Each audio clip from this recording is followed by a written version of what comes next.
Alors aujourd'hui, on va regarder une nouvelle candidature qui vient d'émerger, qui vient d'être déclarée il y a 2 jours. C'est Christiane Taubira, voilà, la nouvelle invitée surprise à la présidentielle en nouvelle représentante de la gauche. Donc on va faire tout de suite un tirage pour voir quel sera son avenir dans cette élection. À tout de suite.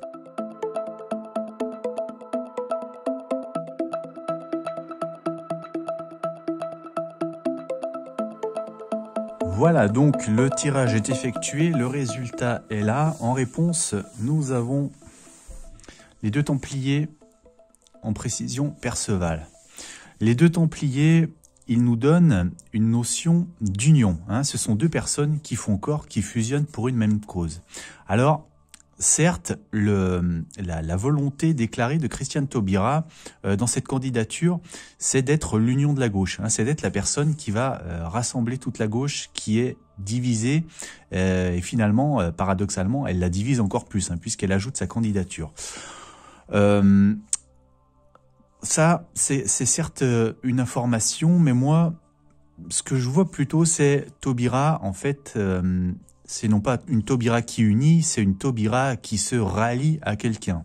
J'ai plutôt l'impression que finalement, elle va prendre le parti, elle va monter sur le cheval, enfourcher le cheval d'un autre candidat, peut-être mieux placé qu'elle dans les sondages, on verra ce que ça donne, pour s'unir à sa cause. Voilà. Dans les Templiers, ce qui est marrant, c'est qu'il y a aussi une petite idée de romantisme, de personnes qui partent comme ça avec de grands idéaux, et ce qui caractérise bien Christiane Taubira, qui a tendance à sortir des phrases un petit peu, comment dire, décalées par rapport à ce qu'on entend ailleurs, qui est toujours très terre-à-terre venant des hommes politiques. Christiane Taubira, elle fait plutôt dans le poétique, des fois, donc voilà, ça correspond bien. Voilà, moi j'ai quand même plus l'intuition que c'est une... peut-être qu'elle va se désister, voilà, c'est plutôt ce que je vois ici, en précision. J'ai Perceval, peut-être qu'il me donne un indice sur la personne qu'elle va rallier. D'ailleurs ici, on a justement une proposition de ralliement, donc ça complète bien cette précision de la réponse. On a quelqu'un qui vient proposer de se joindre à lui, qui lui tend quelque chose. Est-ce qu'il va l'accepter ou pas? Alors, qui sait? De toute façon, ça pourrait être soit Anne Hidalgo, qui sont plus proches de son parti, de Christiane Taubira, soit Jean-Luc Mélenchon, Yannick Jadot. Je ne sais plus qui il y a d'autres encore proches d'elle.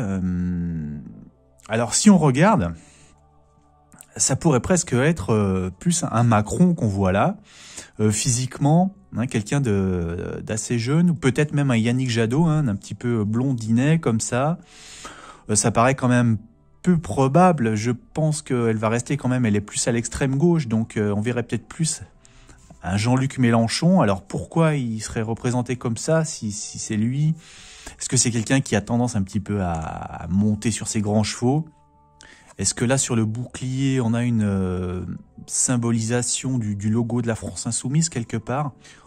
En tout cas, là, voilà, il y a quelque chose, une idée de se fixer sur un objectif lointain qui est plus important finalement que les petits égos personnels. C'est l'étoile, c'est l'équivalent de l'étoile qu'on a ici. Donc on voit à long terme, on se fixe un objectif à long terme, et donc peut-être, voilà, on s'unit pour aller vers cet objectif. Donc voilà pour moi ce que je vois, ce que je prévois sur Christiane Taubira. Voilà pour aujourd'hui. Je vous remercie et puis je vous dis à très bientôt les amis.